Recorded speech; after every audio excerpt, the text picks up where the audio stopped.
Am I the a-hole for kicking my brother and his wife out of my house for what they told my son? I'm a single mother living alone with my 13-year-old son.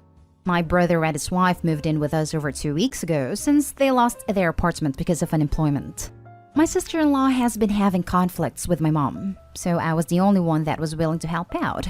The situation is, my son's room is upstairs along with the room my brother was staying in. My son used to wake up to use the bathroom late at night, which is normal. Every time he walked down the hall, he'd pass his uncle's room. The door was always open, and my brother would get mad when my son walked down the hall and interrupted his and his wife's intimate time. My brother had a conversation with me about it. He said his privacy with his wife was not accommodated by my son constantly passing by their bedroom and interrupting their private time. The reason they left the door open was that the room would get really hot, and keeping the door open gave them a breather, and asked me to give my son's schedule for when it's safe to use the bathroom. I refused and suggested that he get a fan or keep the door shut if he wanted privacy or just stop being intimate, but not try to control my son's movement in his house. The next morning, I found out that my brother told my son he was banned from walking down the hall to use the bathroom from 1 till the morning. My son told me, and I got so irritated and pissed off. I went off and yelled at my brother asking if he really did that. He apologized and said he had no problem with my son taking a second to pass by their room. But his wife was the one uncomfortable and thought it was inappropriate because my son is old enough and understands. It would have been totally fine if he was under 5. Plus, they just wanted privacy without having to suffer hot weather. He came up with a suggestion of me moving my son to be with me in my room, and Mom supported this suggestion just to avoid her daughter-in-law. But I sternly told them I won't be moving my son out of his room under any circumstances whatsoever. I told my brother and his wife to pack their stuff and go look for privacy elsewhere. We clearly can't give it to them. He resisted, but eventually moved in with my mom. My brother is blaming me for the arguments that his wife and mom are having, and my mom isn't speaking to me for putting her in this situation. So, am I the a-hole here? I don't know for how long they'll stay with my mom, but what I did affected her life. Now for the top comments. Not the a-hole. It's totally unreasonable for them to say your kid can't pee because they want the door open while they're being intimate. I mean, the audacity here is staggering. Yep, the OP and her son are not the a-holes here. The brother and wife could shut the door or don't be intimate. Both are valid options, but they decided to demand a child not to go to the bathroom instead. That is messed up. Wait. They were having intimate time with the door open? Not the a-hole.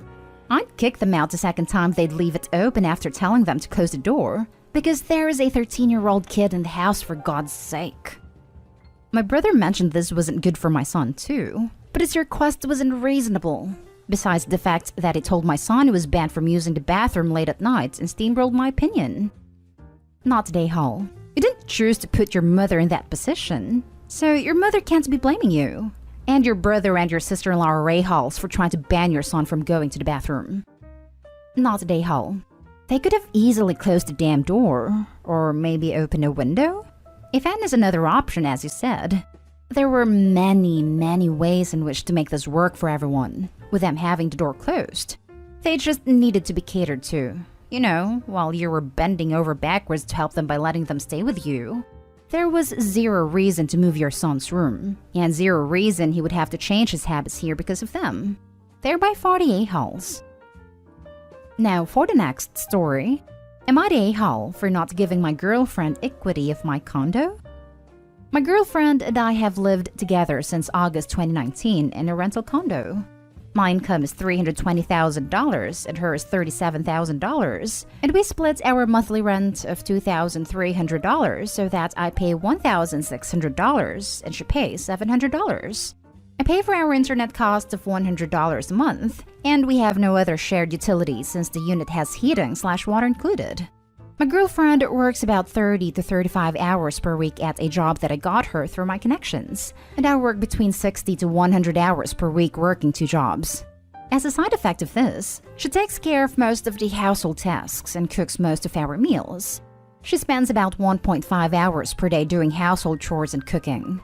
Now, I've recently purchased a condo with money that I pulled together during the last year or so.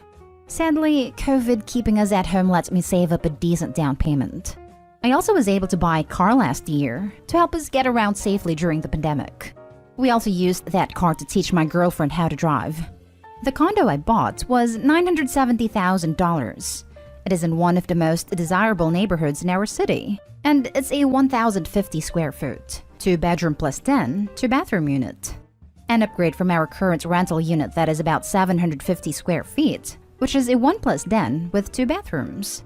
The monthly cost for my new condo will be $4,350, mortgage plus maintenance fee. My girlfriend and I plan to move into my new condo on July 1st when I close. My girlfriend had insisted on paying rent in the new place since she knows the cost for me will be much higher than our current living situation. We agreed she could pay $700 a month so that her costs don't change from our current rent. My girlfriend didn't help with the down payment, and she isn't on the mortgage or the title. I had a family lawyer put together a cohabitation agreement to ensure that the condo would remain mine alone. Now, my girlfriend is saying that she thinks she deserves some equity in the property based on the rent that she would pay. It doesn't make sense to me. She pays rent now to our landlords and doesn't expect any ownership or equity, so why would I agree to give her equity in a condo that I own? Am I being an a-hole here? Edit. Adding a few additional details. 1. We agreed that in 3 to 4 years, we would buy a detached home together when she's had time to save up money to contribute to the down payment, and we would jointly own that property together, proportionally. 2. Our city is so expensive that she cannot buy property on her income anywhere, not even within a 3-hour drive of the city. 3. If single, she would be paying $1,600 for rent for her own place, or $1,000 for a room somewhere normal. For $700 a month, she could only get a room in a sketchy area with multiple roommates. 4. We will likely get married in 2 to 3 years or so. 5. She chooses not to get a better job with a higher income, because her current job is very relaxed. She regularly watches movies or takes naps while she's on the clock for work, and so she doesn't want to get a different job that pays more because she's concerned she will have to actually work the hours that are expected. 6. The cohabitation agreement also includes a goodwill payment clause that would give her $10,000 per year we are together, to a limit of $100,000 at 10 years. This way, she would not be left with nothing if our relationship ended. Not day hall. That's not how rent works. Seriously, she's choosing to not take a better paying job to contribute to their expenses/rent, and she's getting a fantastic rent deal. She's getting greedy, to be honest. I don't think you're an a-hole. If you were engaged, I'd probably have a slightly different opinion. However, instead of charging her rent, why don't you have her in charge of living expenses like cable, internet, water, heat, groceries? That way, she isn't actually paying you to live at your place, but she does have financial responsibilities for her living arrangements. I guess it might be around $700 per month, and if it's significantly less, maybe add in the HOA? Given the difference in their pay, $700 is pretty damn high for her as it is. I don't love the cost split here. Equity is best left for marriage, and if that's on the table, they should seriously talk about this. I agree it would be cleaner if she paid a bill or two rather than rent. There is a sometimes fine line and sometimes very broad line between differently paid partners, both contributing and one making a profit off the other. The one who makes significantly more should be careful not to do that. Not day hall. I can't imagine demanding equity in something my partner is buying with his own money. That's not how rent works. If she's insisting on paying rent, it's rent. It's not her paying part of the mortgage. If/when you two get married, revisit it of course. But holy crap. Not day hall. 100% agree with you. I'd explain to her she's renting from you now, instead of a landlord. Would she pay for house renovations, taxes, things that break? Of course not. So why would she get all the benefits without any of the cost? Next story. Would I be the a-hole if we didn't trade our suite at a resort with sister-in-law's regular room for her honeymoon? My sister-in-law is getting married. Since they live in a resort area and we haven't had a vacation in forever, my wife and I decided to turn this trip into a vacation for ourselves. We figured why not, since we would have to pay for the plane tickets to get there anyway. So we planned to stay there for a little over a week after the wedding as well, so we could get some relaxation time. While her parents had invited us to stay with them, we didn't want to impose for so long and wanted some private time, so we looked for places to stay for the week after the wedding. We decided to splurge and get a deluxe suite at a resort instead of a regular room. Anyway, we talked a bit about the wedding and the trip with her family, primarily to let them know when our flight would be landing. We also talked about our plans to extend a trip for a week after the wedding as a little vacation for ourselves and would be staying at one of the resorts. They asked which one, and we told them along with how we got a suite and were excited. It was just a casual conversation. However, some of her family think we should give up our suite at a resort for her sister and her future husband to use on their honeymoon. They couldn't afford to go out of town for a honeymoon, so they had gotten a hotel room in town to stay in after their wedding, which the family had chipped in to pay for. However, the place they have booked is more of a regular hotel with a regular hotel room. It really isn't as nice as ours. Everyone is thinking that it is unfair that we will be staying someplace so much nicer than them when we already had a nice honeymoon, and that we are purposely trying to make the couple feel bad about it. Now for the top comments. Not today, Hall. Tell the person who is complaining to pay for the bride and groom's new room. That would shut them up. Her whole family is insinuating this, and they already all pitched in to pay for the hotel room they have booked. If it's such a great concern for them, they all can pitch in more. Not today, Hull. You're already spending money and flying there. The accommodations, and presumably a gift. It's not your responsibility to provide more, and anyone who is pressuring you is way out of line. The people who think you should give up your suite should either 1. Chip in more money to get them a suite, or 2. Shut the hell up. Either way, problem solved. Why should you guys fund their suites by yourselves when it's other people think they should get a nicer room? They should do both at the same time. Shut the hell up, chip in, and stop bugging Opie. Not today, Hull. You booked a vacation for yourselves. It isn't your fault that sister-in-law and her husband can't afford to take a honeymoon. It isn't your fault that they couldn't get a nicer hotel room at home either. I don't think you were under any obligation to trade rooms with them. And shame on the other family members for guilting you into it for having more disposable income. Now for the last story. Am I the a-hole for choosing to house my ex-wife instead of my sister? I'm 26 male, sort of caught in this, and I'm not sure if I'm the a-hole. My ex and I married right out of high school. We were pressured because she was pregnant with our daughter. It was a pretty toxic marriage, and we were not mature enough for it at all. We split up before my daughter was 2 and have been better co-parents since. Our daughter's 8 now, and things are great. We co-parent well, respect each other, and more civil than we were ever as a couple. When this whole pandemic happened, we were really struggling. My ex wasn't working the same hours, and we literally were losing money paying for a sitter to watch our daughters since they switched to doing school online. We came up with a solution for my ex to move into my apartment. This was to help each other out. Splitting the rent and bills was a lot easier than us doing it on our own. And since she was working certain hours, she could be home watching our daughters, so we wouldn't spend so much on childcare. It just worked. It's been this way for months, and likely keep it like this until my daughter starts going to school full-time again, and my ex finds better work. My twin sister is in the middle of getting a bad divorce with her husband. The bastard was caught cheating on her. She doesn't have anywhere to stay that's close except for me. But my sister really hates my ex. She's hated her since high school, and I found out that was because she at one time caught a boyfriend of hers with my ex-wife. Then to top it off, she hated all the cheating ex-wife did while we were married.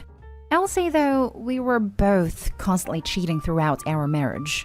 Neither of us were saints, and I'm glad that we've matured a lot since then for our daughter's sake. My sister knows I also cheated on my ex a lot, but she only acknowledges what ex did during the marriage. And I'm sure it's because it ties into what happened in high school. Still, I offered to let my sister stay, but warned she's gonna have to be used to my ex's presence and be civil in front of my daughter.